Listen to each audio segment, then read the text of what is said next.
Welcome to this week's tarot reading. This is the week of November 6th through November, make sure I have my dates right here. Yeah, the 6th through the 12th of November 2022. And this is Liminal Tarot. Now this week we have, astrologically, there is the lunar eclipse in Scorpio, full moon lunar eclipse. And this is a pretty potent one. And I feel that the reading that we've got today very well reflects the kind of energy that we've been seeing.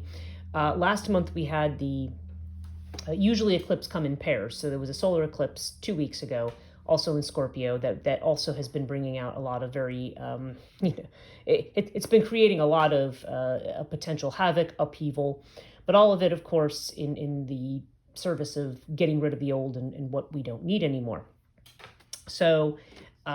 So this week, let's start with our tarot. We've got the Aquarian Tarot. I've got, bringing back the Wisdom of the Tao Oracle. We have the Dark Goddess Oracle. We have Moonology. We have the Celtic Tree Oracle. We have the Essential Oils. And then we have our rune for the week. So let's start here with tarot. Wow, we've got quite a powerful message here. So you've got Five of Cups, Five of Swords, and Death. And what we're seeing here, I mean, death being at the end is actually a really good thing, because we're seeing, this is the sorrow. You see the person looking at the cups, but there's actually two standing behind them. This has to do with grieving, focusing on what we've lost. And Five of Swords has to do with focusing on our limitations, on these things, on competition with other people. All of these things that make us, that burden us with the expectations of other people, and that make us long for, a time perhaps when there wasn't so much upheaval and change, when things were different, or when back to the good old days, or back to a relationship that may have ended, or a situation, or Five of Cups usually comes when we are grieving some kind of a loss. It doesn't have to be a recent loss. Sometimes we grieve things for a very long time and we don't let them go. The Death card at the end tells us it is absolutely time to let all of this go. And that is going to be what this energy is about finally releasing these limitations and these grief patterns that, and this negativity of looking at what we don't have rather than what we do have. And, so this is going to be a time of making that change. Now, our Wisdom of the Tao card literally says exactly the same thing as this. It's pretty crazy. The card is the Change of Direction card. And it's talking about the fact that there is no sense in holding on to something that is now proven to be impossible. There's times when we have to just wake up and say, you know what, this isn't happening anymore. This isn't working anymore. And maybe it's something familiar, something comfortable. Maybe it's something that we feel that we can, we continually want to go back to it because it's what we know. And trying to do something new and different may be very, very scary, and we maybe are very unsure, and we don't want to make mistakes.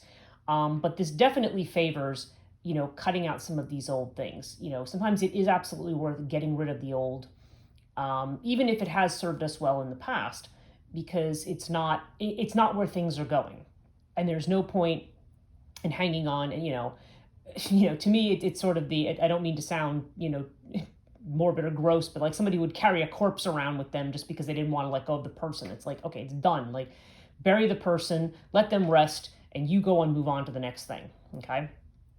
And, so there's definitely a sense that this is a good energy for being able to release anything we've had difficulty letting go of. Usually it's more subtle things. It's more subtle narratives, habit patterns, things that maybe we learned from childhood, past traumas, stuff that we don't really, it's so incorporated and so ingrained in the way we think about things that we don't really think of it as, something that's problematic, or we don't think of it as something that holds us back. But we get confronted with it in certain circumstances over and over again.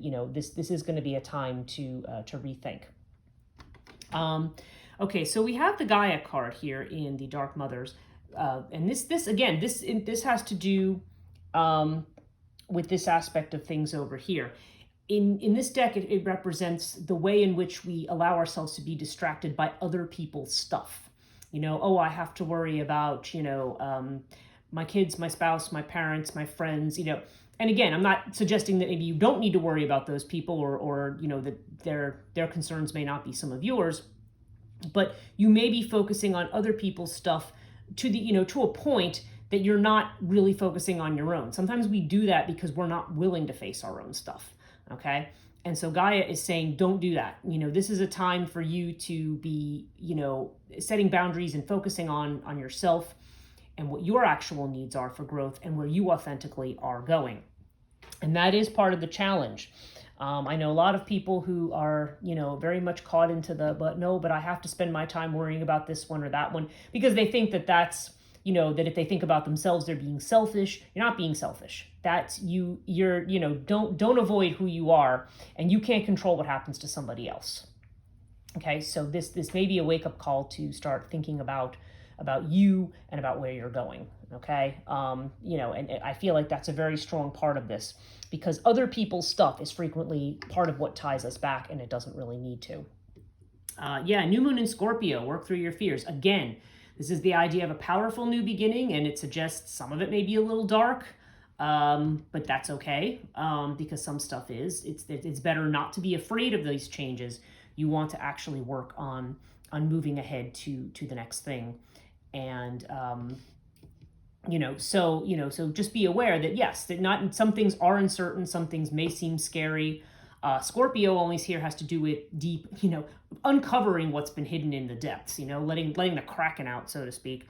And so there could be a lot of fears, but oftentimes the fears that we have they're not real fears. I mean, they're more speculative of, oh, what if this happens? What if that happens? And most of the time, what we fear is going to happen usually doesn't. So all of this is definitely pushing towards, okay, it is really time to let go of what isn't needed anymore. And in this case, it seems to be focusing mainly on what's connected with other people, whether it be your belief that you have to be somehow involved in their situation, or whether it's a matter of comparison, the way we compare ourselves and say, well, I'm not as good as this person, or I can't do this because I don't do it as well as this. Nobody's going to pay attention to this because it's not as good as that. That there's that kind of comparison that we can do as well. And that feels like another energy of something that, that's other people's stuff. That's not about you. Forget about that. Focus on what you have to offer. Celtic Tree Oracle, we have the Grove card. Now, the Grove implies the idea that all knowledge is available to you. The Grove is, a variety of trees, and those trees, all of them bring a different kind of wisdom. So it's just a matter of tapping in. So this suggests that, in support of all of this, that you already have the tools that you need to move ahead.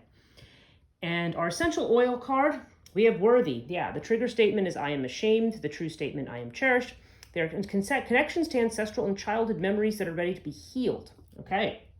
Again, yes, these past patterns and past ways of thinking that make us think we're not good enough, we're on the outside, we've been abandoned.